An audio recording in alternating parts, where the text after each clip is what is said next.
So we are going to begin with Dr. Fred Travis. Thanks for coming out.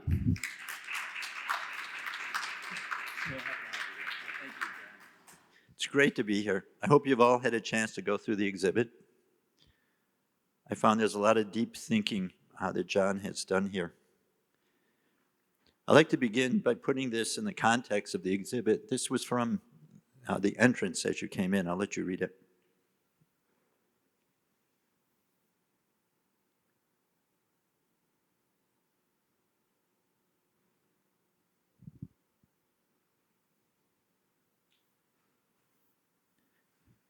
And let's look at this concept of life through your screens, because what's happening is the screen has become the interface. Our electronics has become the interface between us and the world. And because the interface is a digital interface, it's interfacing us with the digital world. Now when you go to a meeting, someone says, will it be on Zoom or Teams? You want to talk to someone in the next room, you send them a text. Teaching now, I know that my PowerPoint is good when the students pick up their phones and take a picture of it. What is happening is being lost in the digital world is culturing how they're thinking, how they're seeing. Last night, David Chalmers talked about, yes, there is consciousness in the digital world, but I'd like to suggest that the consciousness is human invention. And so that we don't get completely lost in the digital world, we have to embrace the natural world. And what is the interface for the natural world? It's our brain. What's happening is right now you're seeing me because light's coming off of my shirt and coming into your eyes, hearing pressure of the seat you're sitting on. Is creating a physical picture of the natural world that we're in.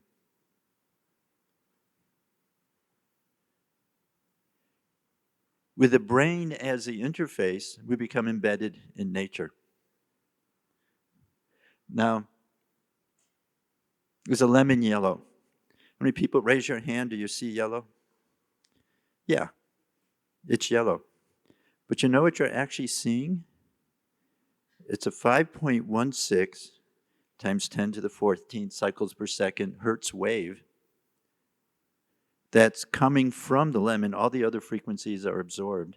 And that wave goes into your eye, and you have 3 different categories of cones that respond to colors. One is low frequency. This frequency coming from the lemon interacts with that and actually slows it down. So what's coming into consciousness is the information on this specific line is slow, and we make the color yellow. Yellow doesn't exist on the lemon. We make it. We create it. You stub your toe. Oh, it hurts.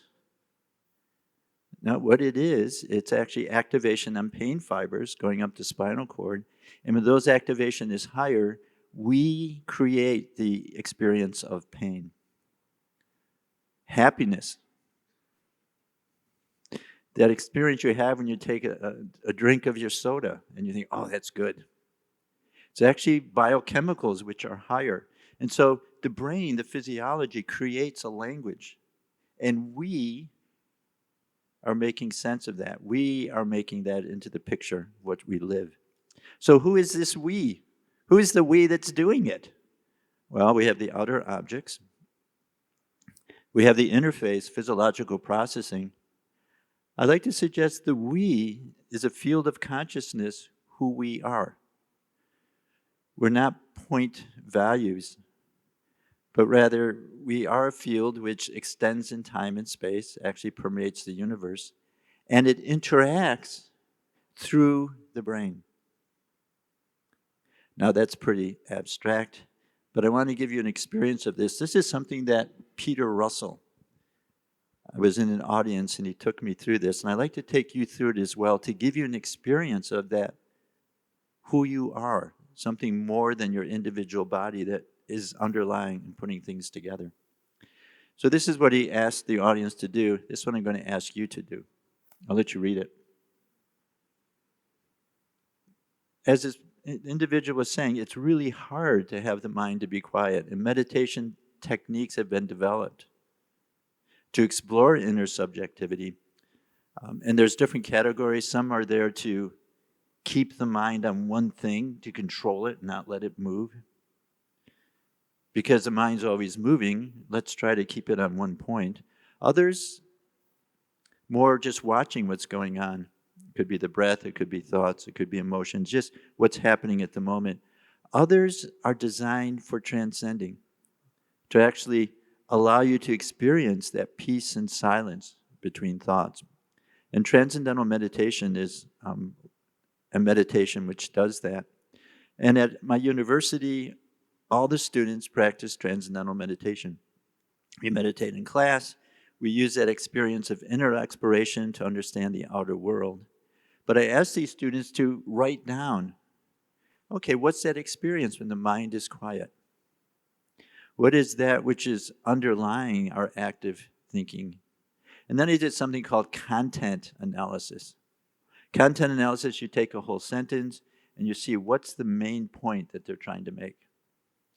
And then you put them all together, and the description of this experience, which is there underneath thoughts, was absence of time, absence of space, absence of body sense. It's a sense of self-awareness. It's who we are when we stop thinking. And we call this state pure consciousness. Pure isn't a value judgment. It just means consciousness itself, content-free consciousness. So let's see what the brain is doing when these experiences of content-free consciousness, pure consciousness, just peace and silence. Well, first, by regularly contacting that state, we transform the brain. The brain is an interface, and we'll see in a moment, it's not a static interface, but it's constantly changing. Oh, your brain is a river and not a rock. It's not a crystalline structure. What happens as a river goes down a side of a mountain, it cuts out the grooves that it runs in.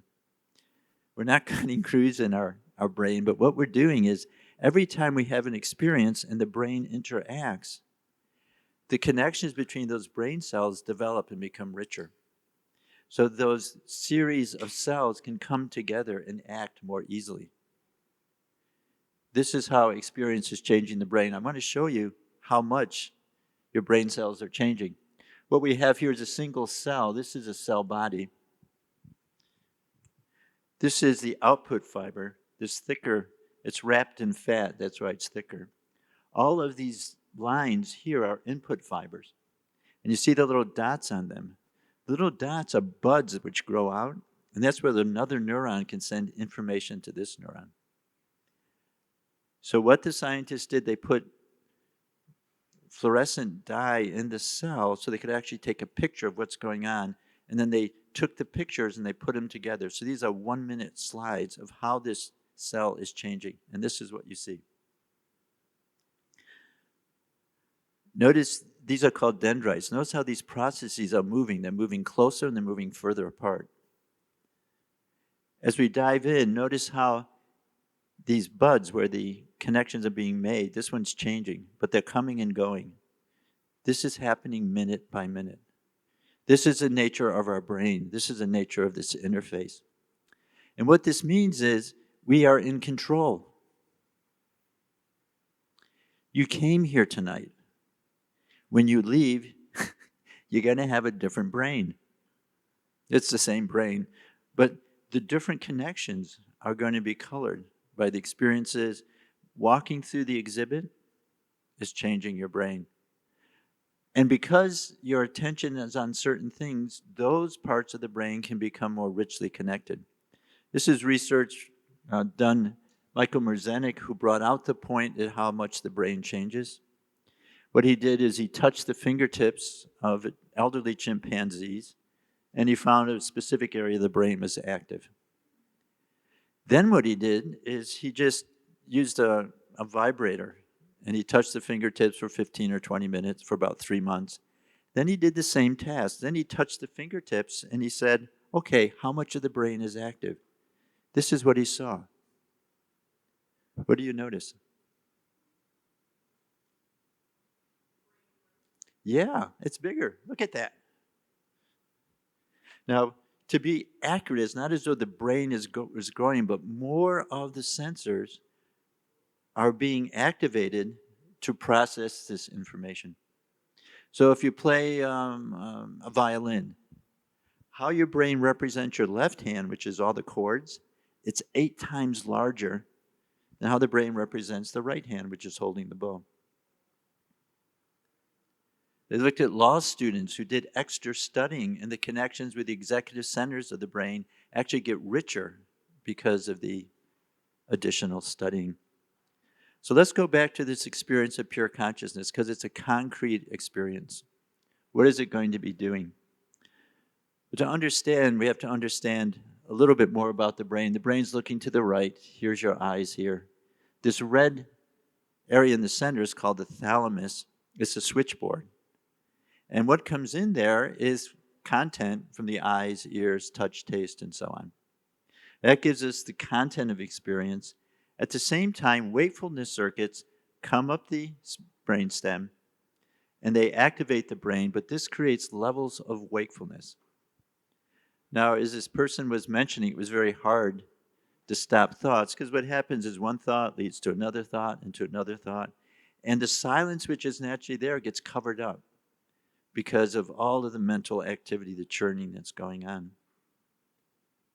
And what happens during transcendental meditation, it's a process of transcending, where you learn how to systematically allow the thoughts to settle down. And what's happening is the thinking is becoming less predominant, and the underlying field of silence is becoming more predominant. That underlying feeling of silence, which is outside of time, outside of space, outside of body sense, it's really the fundamental part of who we are, and it's what connects us with the rest of the world.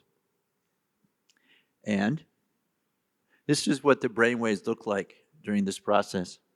We're getting to the brainwaves because we'll be putting on an EEG headset on one of the people who practice DM here in New York. He'll be coming up and meditating, and he'll be presenting his EEG in a very unique way, which John has created. But here's the brainwaves.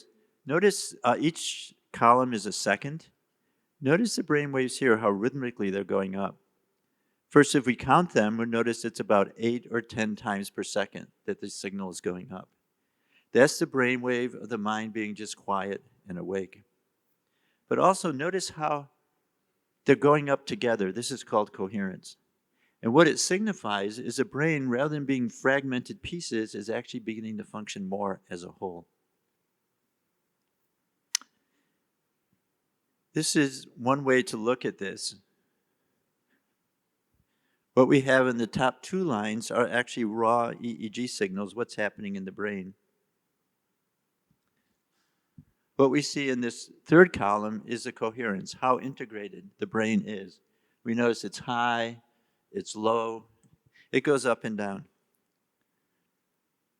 Now, this is a healthy brain. Coherence is constantly going in and out. Because what happens is the brain comes together to create one style of functioning, and it processes a world, and then that breaks down and it gets another. Now the person's going to close their eyes, start their TM practice. Oops.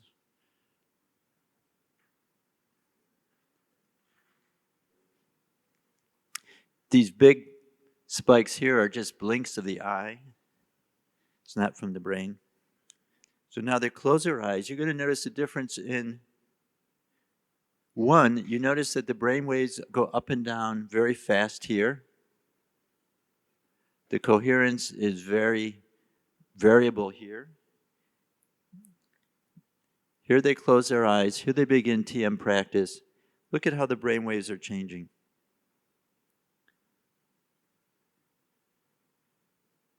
What you see is they're a little bit more spread out because it's a slower frequency And notice the coherence, this line here. What is happening? The brain is going from a fragmented, localized, separate style of functioning to where it's becoming more whole. Now remember, experience changes the brain, and this interface, the brain, can be dynamically changed by adding this experience of inner silence.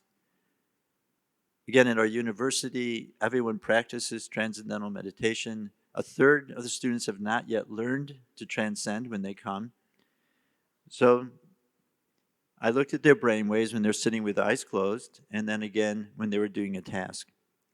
Then they're all trained in TM, and this is 2 months later.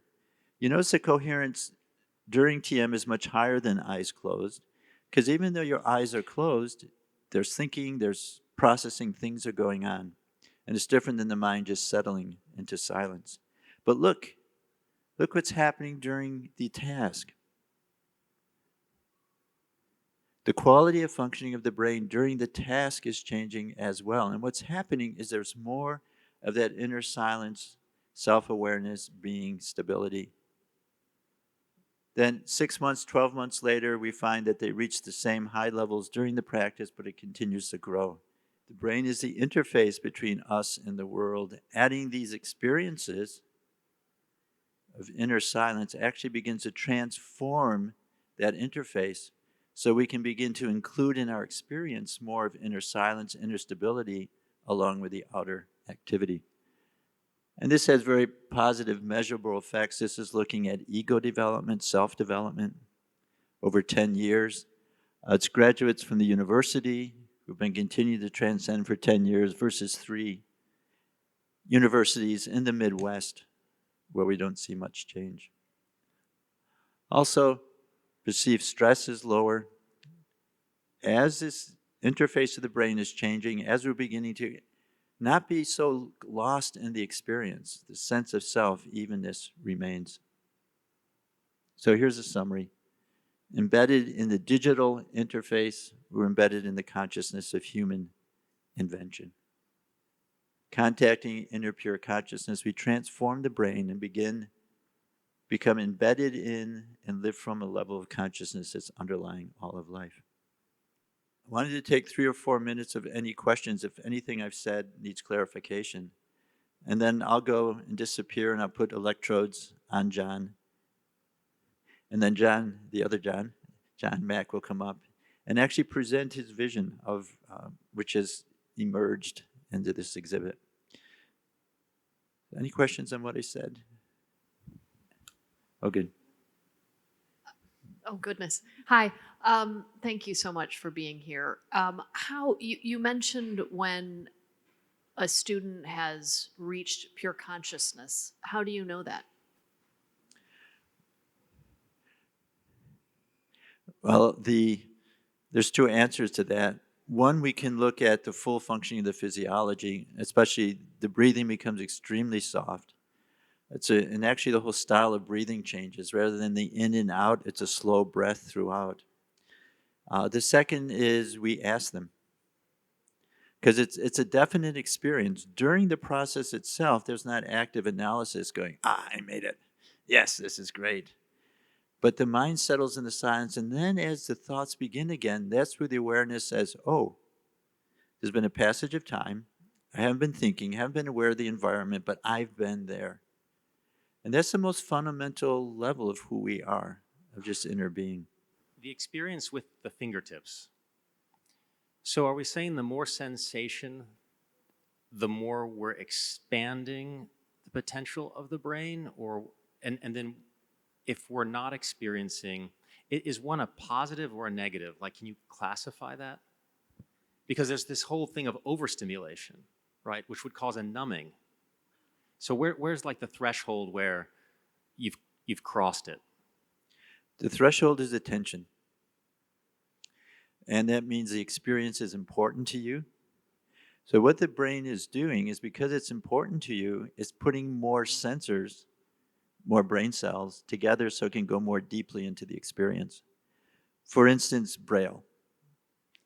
Anyone read Braille in elevators? I'd love to do it. You go up, okay, it looks like an L, and and you can feel it, but you don't see the L. You know, blind person, their fingers just go over.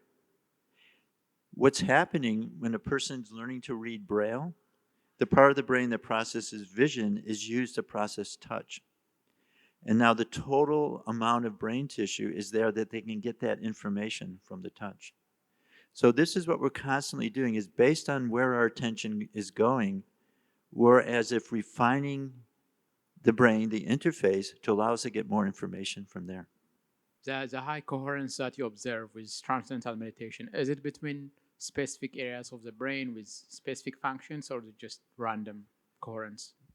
This is a coherence map. So this is looking at the top of the brain. This is the front of the brain. These are different frequency bands. The dots are the actual sensors where we record brain waves. There's a line between the sensors indicating the degree of coherence. That is, how similar is electrical activity from those 2 points. Now, why this is important is if the electrical activity is similar, it suggests those parts of the brain are working together. So what we see in very high frequencies like gamma is focus. You probably have a lot of gamma in your brains right now. Here it is a Saturday night, and you're coming to this exhibit, beautiful art, and you get this science lecture. But you want to get it. So you've been really focusing in. You've forgotten that it's Saturday night. You've forgotten what you were going to do after the event. You're just really locked into the experience. When you're having that type of cognitive processing, that's the frequency you see, gamma. When it's more, if you did have some sense of silence, of peace between thoughts, this is what you see. This is the alpha activity. This is just wakefulness. So as you see, it's primarily in the front of the brain. The front of the brain is the critical executive functioning part of the brain, a sense of self, moral reasoning, short-term memory. It's what takes our concrete present and puts it into the larger context. And this is where we see the major changes in coherence. And the more extended it is over the brain, the greater and deeper the sense of self. Now, these are very geometric, but it's just because the fact that we have dots and lines between dots. But it's really the whole brain is suddenly settling into a new style of functioning. Is any of this technology and understanding being used in the treatment of Alzheimer's disease?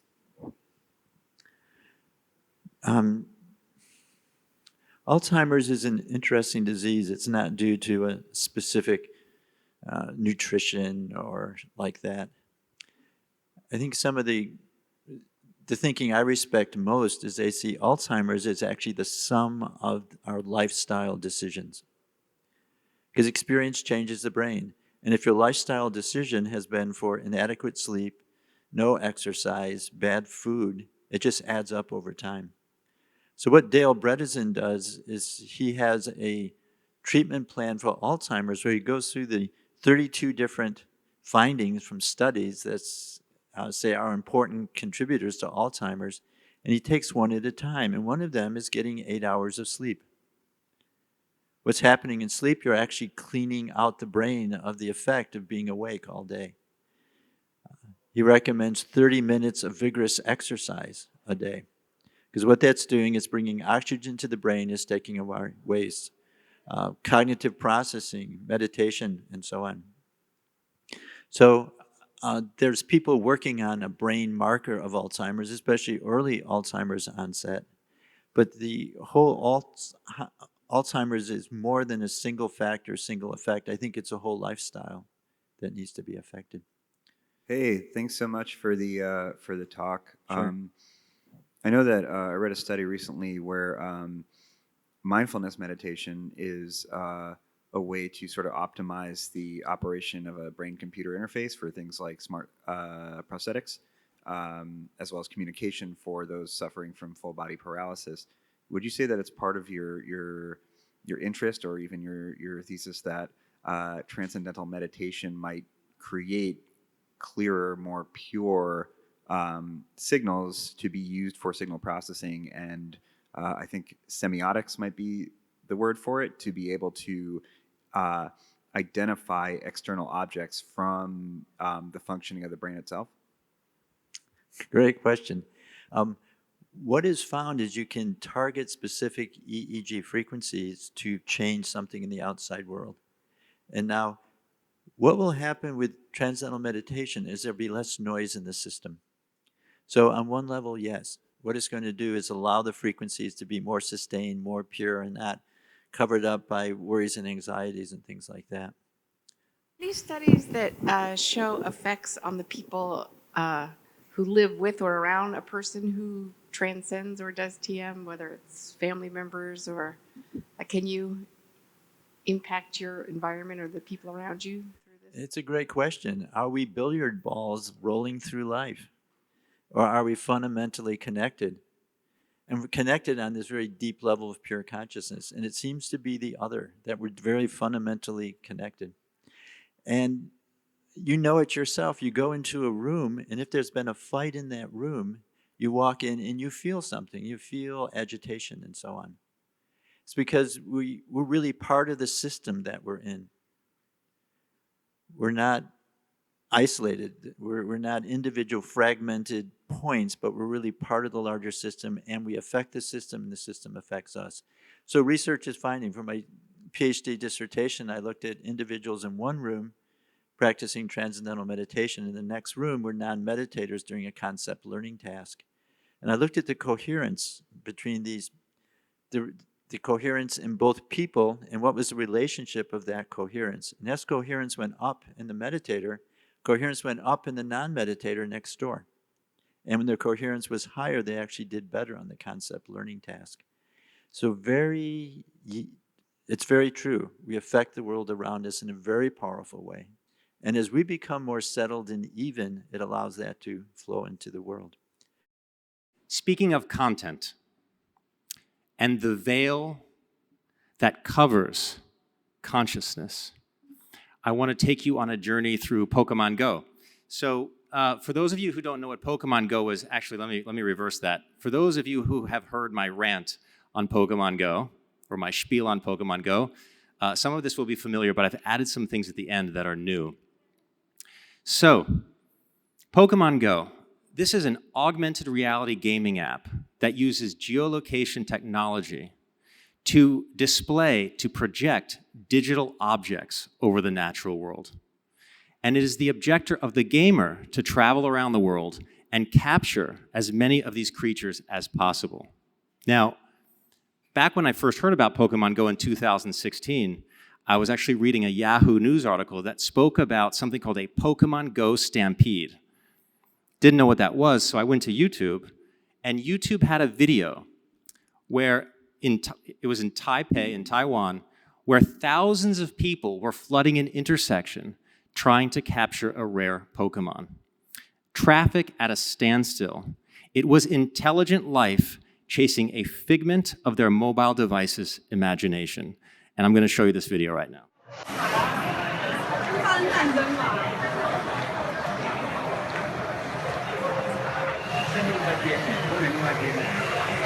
Now, it turns out this is one of many that have happened since the release of Pokemon Go. And when I began this project, this was the inspiration of this exhibit that you sit in right now in this forum.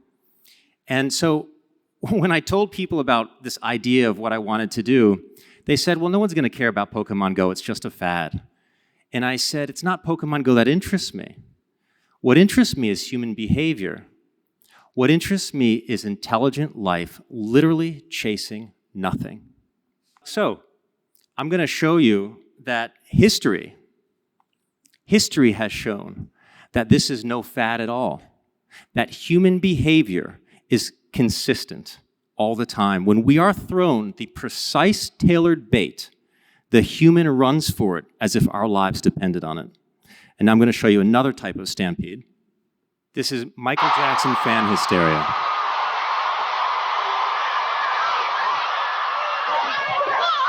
Now, the bait here is not from the digital device, it's from the psyche device.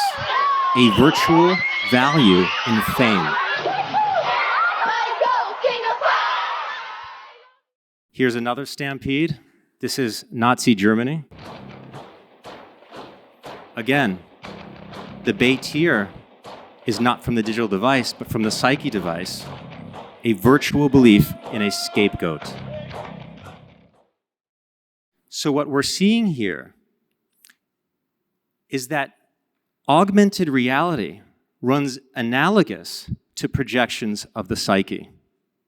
And another way of stating that is that the digital device runs analogous to the psychological device. So what we're actually seeing here on this screen, given what I've just mentioned, that Pokemon is nothing more than a belief, the worship of a thought. And the question is, how much of our nature are we willing to put to the side to capture that? This is another Pokemon Go screenshot. And so Pokemon Go also gives you digital versions of the landscape that you're in, and you can see the natural water on the left and then the virtual water on the left on the phone. This is actually me in Guatemala at a lake. And the question here is, tool or reality? Can the human navigate both dimensions at once? Here's a report of 2 grown men walking off a cliff in Encinitas, California, playing Pokemon Go, texting while walking. So, tool or reality? That is the question we want to ask ourselves every time we have our devices in our hands. When those 2 men walked off that cliff in California, their psychological device merged with the digital device, and they projected that over their immediate environment. This is what they did. When they walked off that cliff, their consciousness was positioned there. That was the reality they were navigating. This is not augmented reality. This is replaced reality. And when we consume these constructs, we are ultimately turning our backs to nature. Now, I've traveled to over 50 US national parks to realize this project and the 7 wonders of the natural world. This is extremely common. I would say this is more common than people actually connecting to the landscape. The phone is their go-to, whether they have connection or not. If they don't have connection, what happens is they're taking photographs that they know they're going to share later. And what they're doing, in a sense, is they're saving the connection for a later date. They're at the spot, looking at nature, and unwilling to go through that action of clearing the constructs of the mind to really connect. And so they shoot it. I'm guilty of it. I've done it. We shoot it thinking that we're going to save it for a later date. And what happens? It just goes into our digital garbage photo library, and we never look at it again. So, the question I try to pose is this. We've given so much power to this telephone, to this tool, that the tool has become our reality, and we are now its tool. And the question is, how do we reverse this abdication of power, and restore that power back to us so that the device goes back to its tool function, and we become the masters of our own reality? And the interesting thing about the device and these times that we live in, this digital age, is that these devices actually serve as much more than just a tool for communication, for navigation, for connection. The question is, can these devices serve as the ultimate tool? What would that be? A tool that shows us how far off track we are to our nature. These devices, they're not just mirrors. They're showing reflections of like caricatures of ourselves. I mean, this is slapstick comedy. 2 men walking off a cliff in Encinitas, California, trying to capture a Pikachu that doesn't exist. So, can we use these devices and just take the slightest step back in awareness and see what it's trying to say about ourselves? So this is from the top part of the exhibition. This is the artist's note, and I want to just read a quote from it. I'll just let you read that.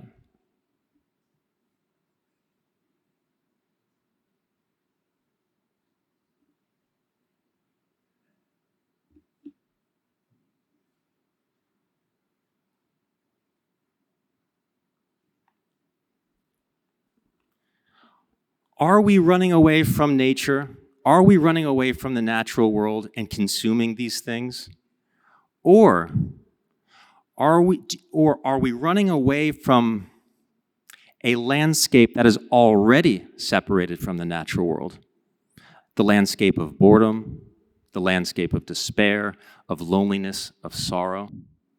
Have we ever even landed yet on what it is to connect to nature and to ourselves?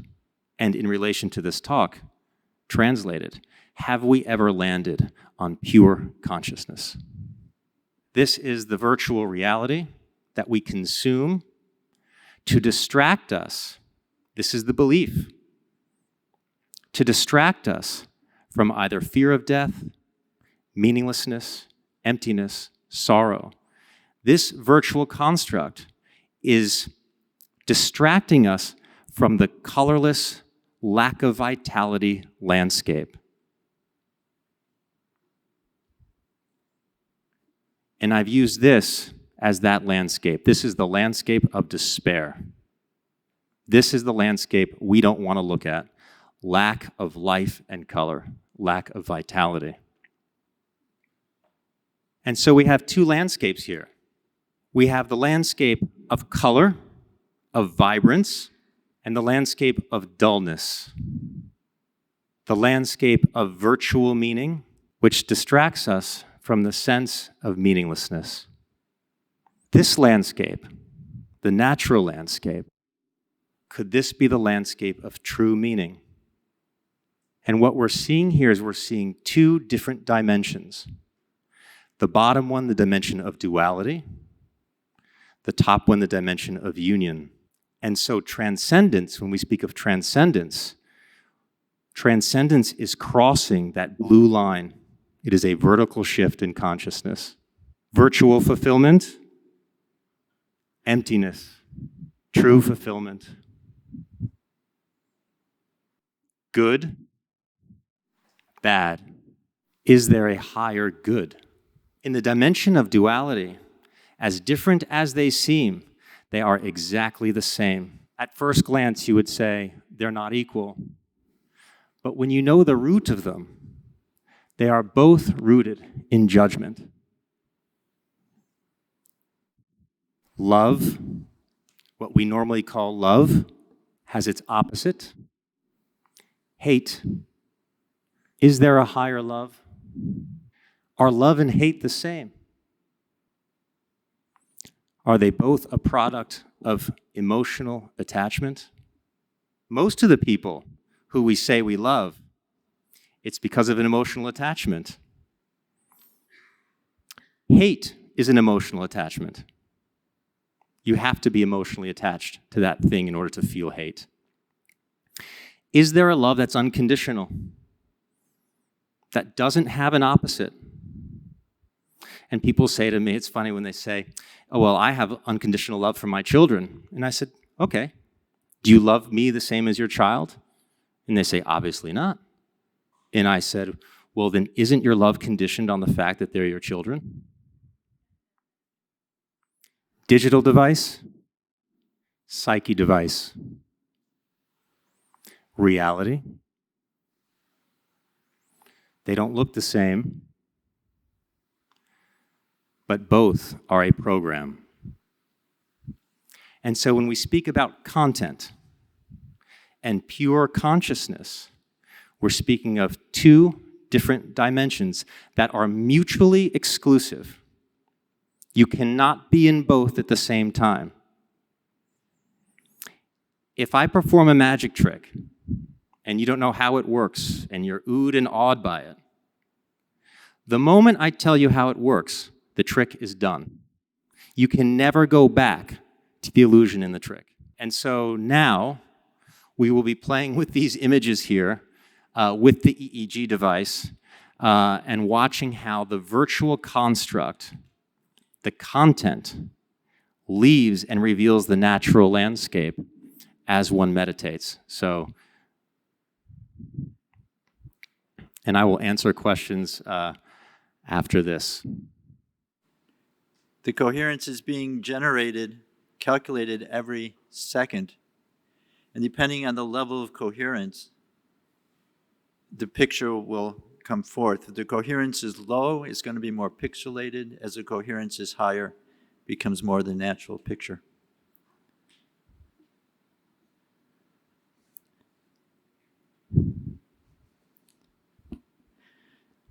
Very good, John. So you can close your eyes and start your TM practice.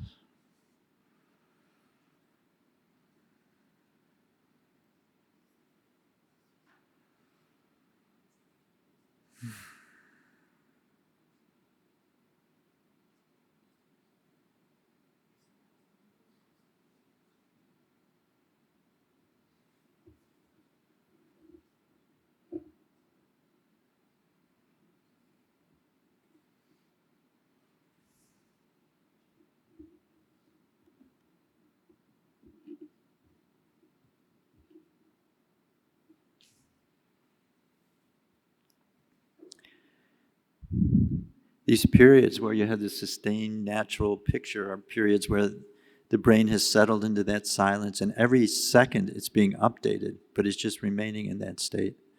And now as I'm speaking, he's listening to my words, and we're seeing that coherence decrease as the attention goes without. I'll be quiet again.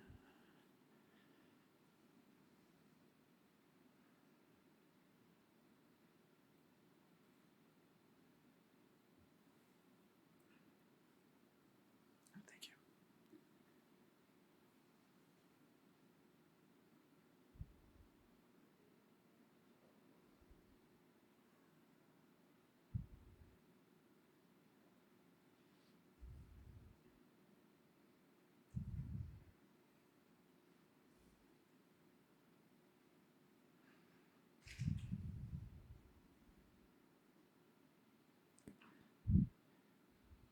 Thank you, John. So now you can sit easily and then open your eyes when you're comfortable.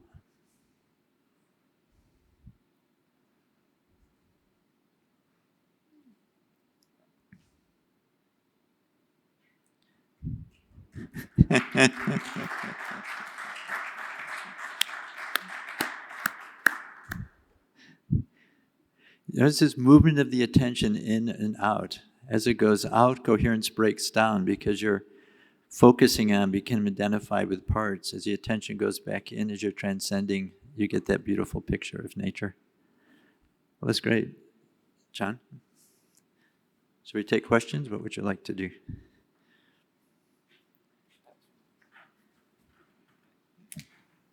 How about you take this mic? Okay. Instead of, I'll use this mic, and then we'll just open up to question and answer. So any questions for either of us here? And we've got one here. Thank you, John. That was great.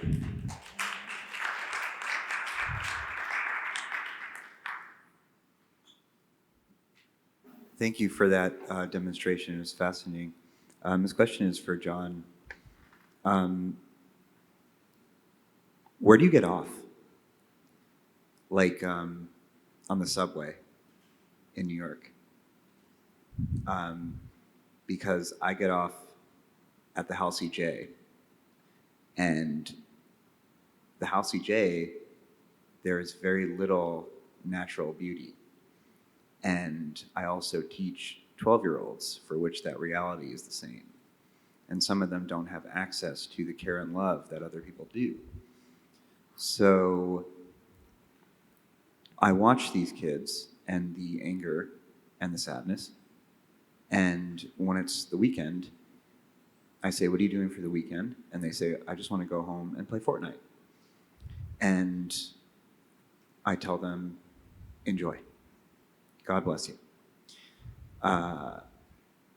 So for me to say to them, well, that doesn't mean anything. These are a psyche device, all of these things. When these games make them happy, they get to talk to their friends. So, where do you get off? And,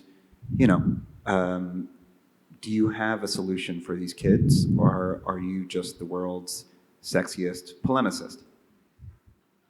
I appreciate that. really. It's a fair question, really. And here's what I have to say to that.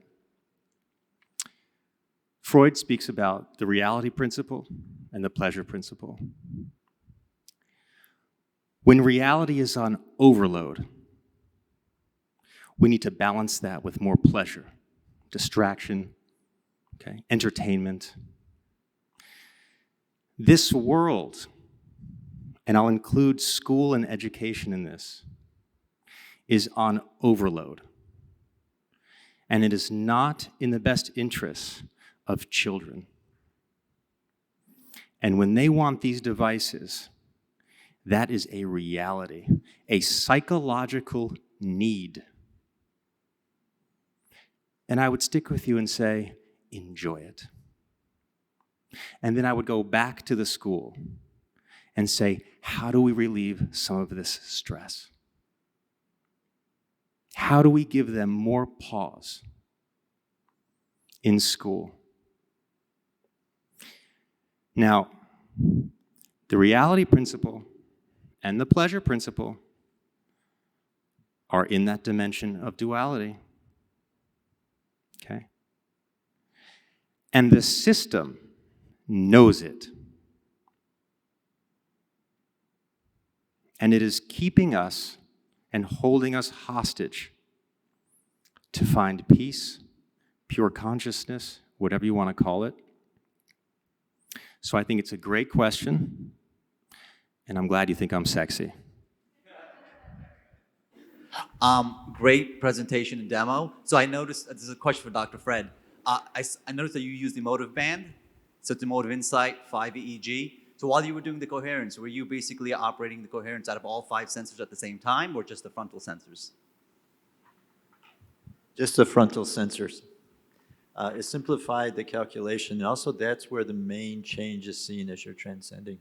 Because the front of the brain, it doesn't know what's happening outside. What's happening outside comes to the back part of the brain, and you create your concrete present.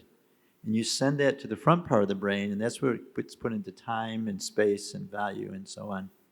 And that's the part of the brain which seems to be most affected as the mind transcends, as we begin to understand ourselves in the larger context. So that's why it's a very convenient. There's no hair here. It's easy to put on sensors. And also it's the place where the major changes are seen during transcending. Thank you for that technical question. I also have this intuition that the real world, that's where you find true good, true love, all the things you said. And if you find it through your phone, you find it through Fortnite, there's something about it that doesn't feel quite pure. So I have a 12-year-old sister, I have a 10-year-old sister. I'd much rather them play with their friends outside on the playground than be on Fortnite. But I don't know how to actually articulate the difference between playing in the real world and playing on Fortnite. And I don't really know how I'd convince somebody who believes that both of those things are giving them joy, both of those things are giving them a chance to connect with friends. I think there's a difference, but I just don't know what it is. And I don't know if you have any idea on that. So it's a great subtlety that you bring up. I really enjoy entertainment. I mean, otherwise it wouldn't be entertaining. So if you're entertained, you're having some sort of element of joy in it, I guess, at least for me. But, whenever I watch a movie, when it's done, I always feel like I missed out on something.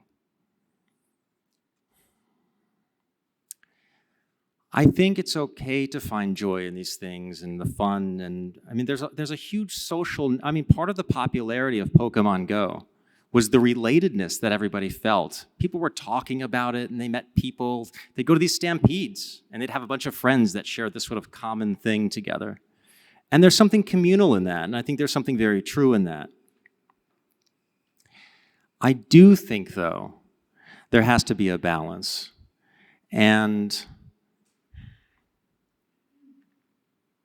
it's not just that there has to be a balance. There has to be a ground while you're playing these things. There has to be a ground while you're watching the movie.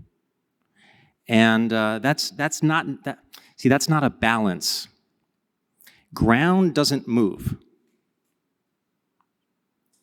So you're grounded, and then the entertainment and the gaming or the social networks, that can all fluctuate, but you're still grounded. I'm not sure if that answered your question, but I understand the struggle. Yeah. So when all the technology that we're seeing now is created to be as absorptive as possible, and real life hasn't been updated in any particular way to make it more interesting and immersive, is there any sort of way, or do you have any recommendations or ideas on how we can kind of, as a culture, as a society, find a balance and maybe shift ourselves back from the virtual world, which is so enthralling, to the real life world, just regardless of our real life circumstances individually? Is this a question for me or for Dr. Travis? Whoever likes it. You want to go for it, and then I'll go after Okay, you? good. Yeah, what it's bringing out is everyone is naturally driven to go towards more and more. Greater happiness, greater knowledge, greater skill, greater sphere of influence. But the attention is always outside. And so you're constantly churning for the next new upgrade. And what has to happen is attention has to go within. And then what you find is your happiness is not dependent on some specific thing out there, but the happiness is coming from you yourself, growing and becoming more yourself, and becoming more grounded in who you are and where you're going, and less in terms of other people's thoughts about you, more in terms of how you feel yourself. And then your awareness is open to the fine beauty that's around you. I mean, the fine beauty of the symmetry of the leaves on a tree, the beauty of a child on a slide and the parent sitting on the parking bench nearby.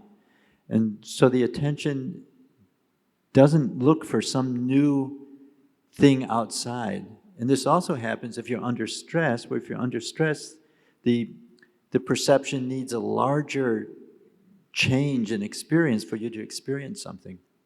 So if all of that is going on, you're caught up in that going out and being dragged out by the device. If the attention can turn within, that's where we can have some stable basis, and that's where a different level of peace can begin. So if I could just sort of go off of that, I would say you have to upgrade your real life before they upgrade it for you. Does that make sense?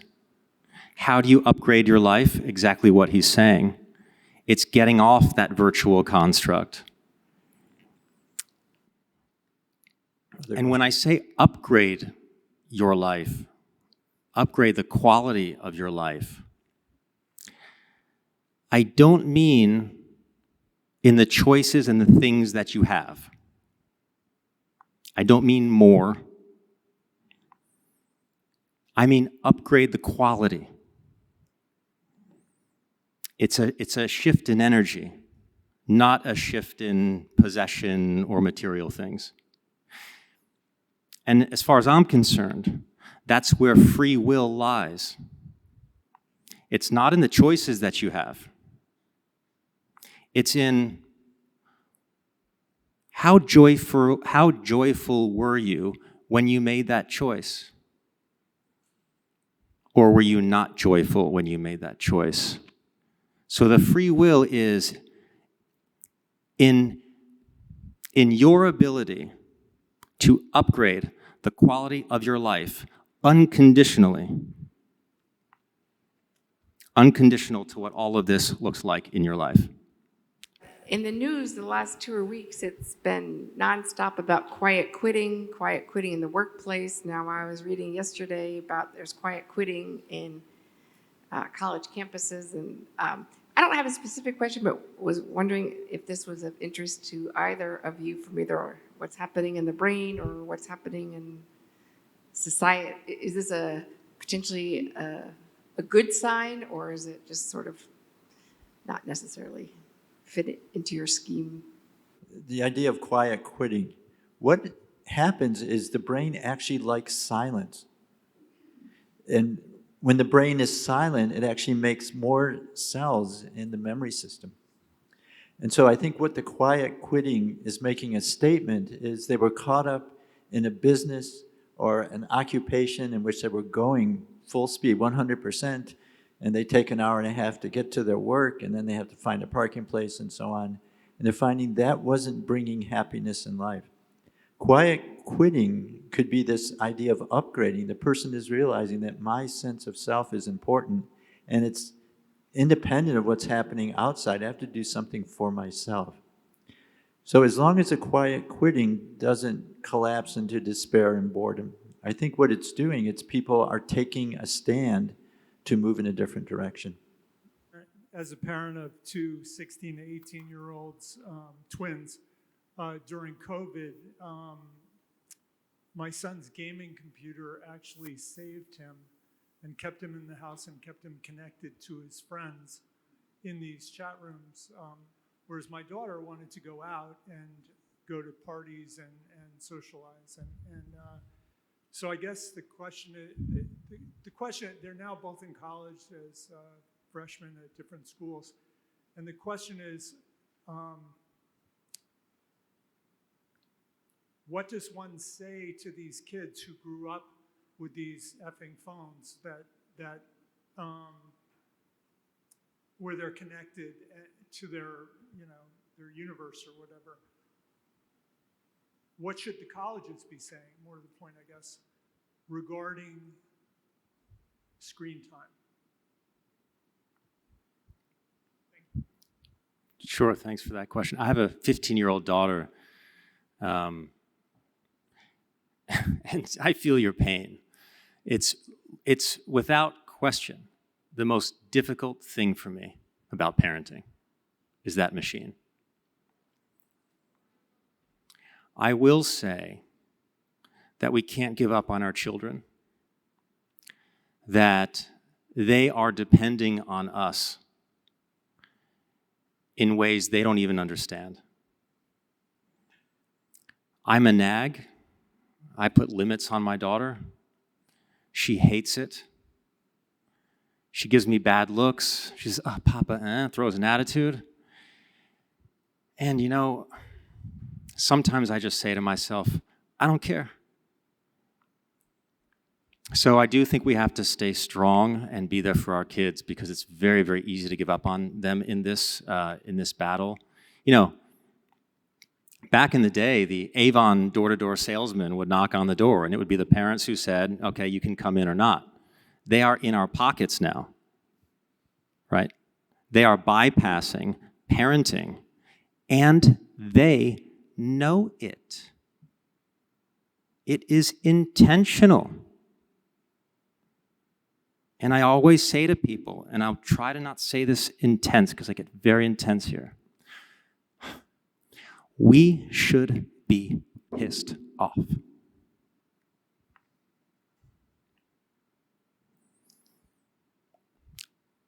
On another note, I do think it's important to define what connection is. This whole thing of technology is connecting us. Well, look, I can be connected to someone on Zoom and get into a terrible argument with them, and I'm yelling and screaming and calling them names or bullying them. That is not connection.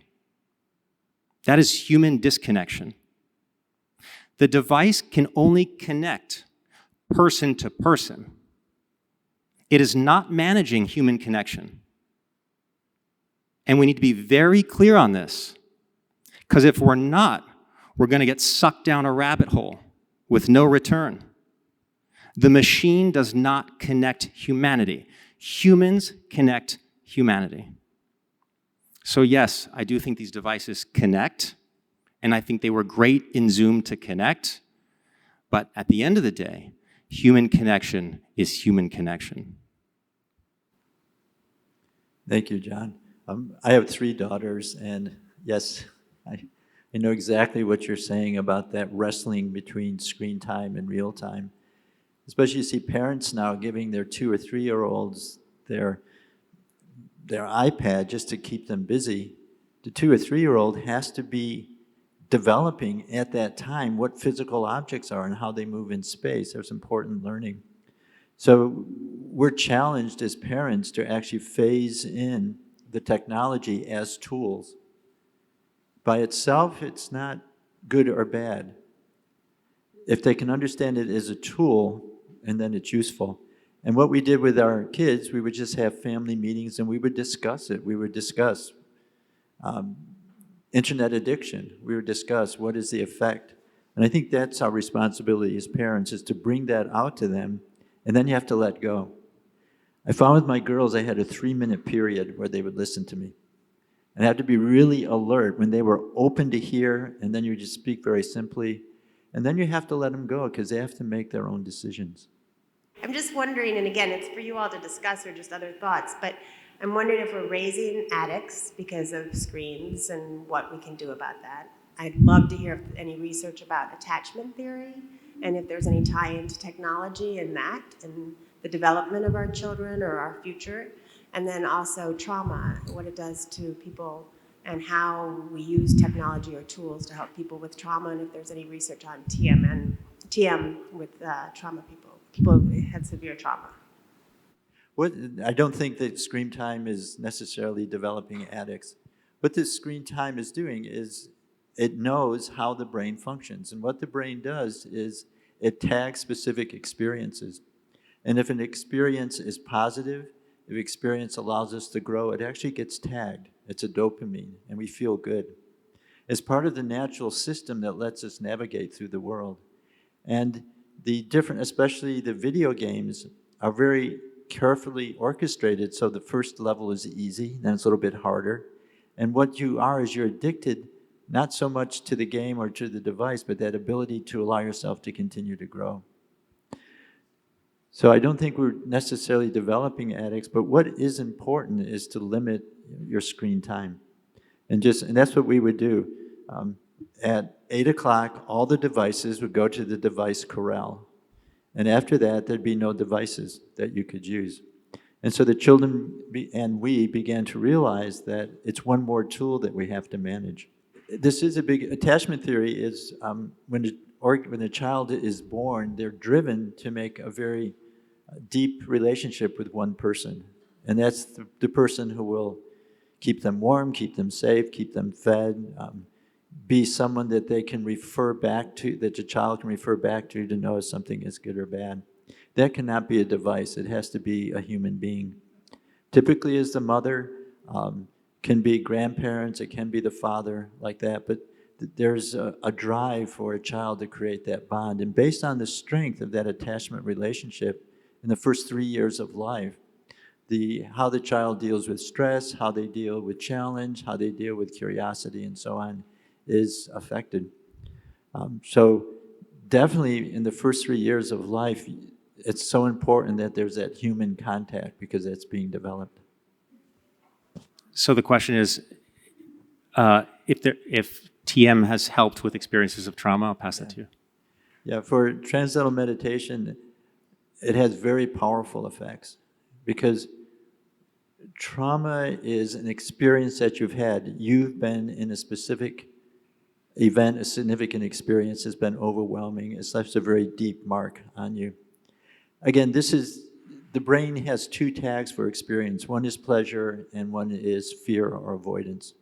So in trauma, it's the amygdala, which is signaling this experience this is really yuck. You never want to be in this situation again.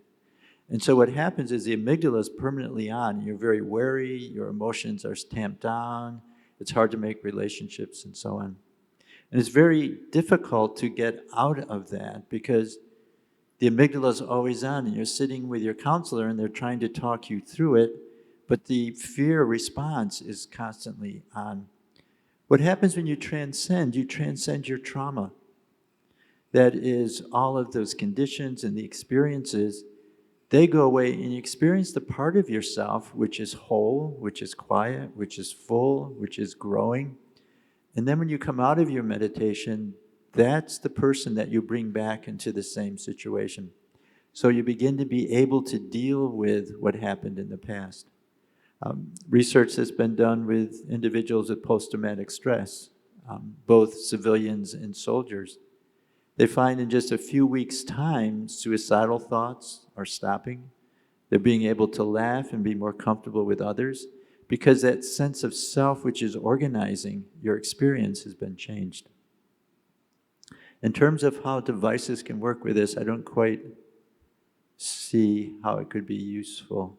I think especially for trauma, it needs to be that heart-to-heart. So I'm just synthesizing everything everybody said, and I just feel it comes down to, taking that time to upgrade your life. I think it was put in a way where, with TM, you have to do it twice a day. Like, habit formation is key. And if you're not allowing your nervous system to enter that experience, then the benefits, I don't feel, compound the way they would do over time.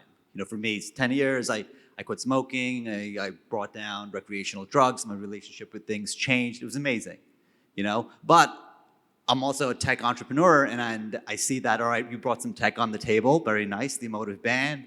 So you guys used the emotive band, and you showed us today, wow, okay, cool, so transcending works, and we built this gamification model where, it changes when I'm transcending and when I'm not.